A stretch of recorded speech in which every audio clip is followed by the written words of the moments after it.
এখন দেখাবো কিভাবে জিমেল অ্যাকাউন্ট খুলতে হয়।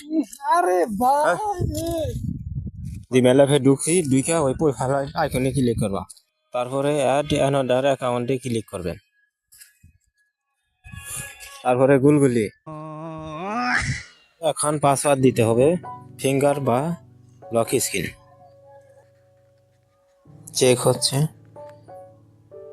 এখন ক্রিয়েট অ্যাকাউন্ট বাটনে ক্লিক করতে হবে, তারপর ফর মাই পার্সোনাল ইউজ এখানে ফার্স্ট নেম আমি দিয়ে দিচ্ছি,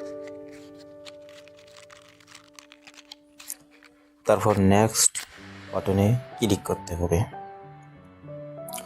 ক্লিক করার পর মাস, দিন, বছর, আপনার জন্ম তারিখ দিয়ে দিবেন, আপনার জেন্ডার সহ আমি দিয়ে দিলাম। নেক্সট বাটনে ক্লিক করলাম। এখানে ইমেল অ্যাড্রেস আছে, আমি একটা ইমেল অ্যাড্রেস দিয়ে দিচ্ছি।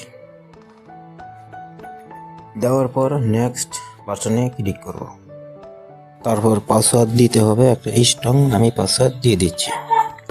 পাসওয়ার্ড দেওয়ার পর এখন নেক্সট বাটনে ক্লিক করবেন, তারপর স্ক্রল করে আমরা আই অ্যাগ্রিতে ক্লিক করব। জিমেল অ্যাকাউন্ট প্রায় খোলা শেষ হয়ে গেছে। দেখুন গুগল সার্ভিস লেখা ওঠে, জিমেল কিন্তু তৈরি হয়ে গেছে। এই যে দেখুন, যদি ভিডিওটি ভালো লেগে থাকে তাহলে লাইক করতে ভুলবেন না। দেখুন।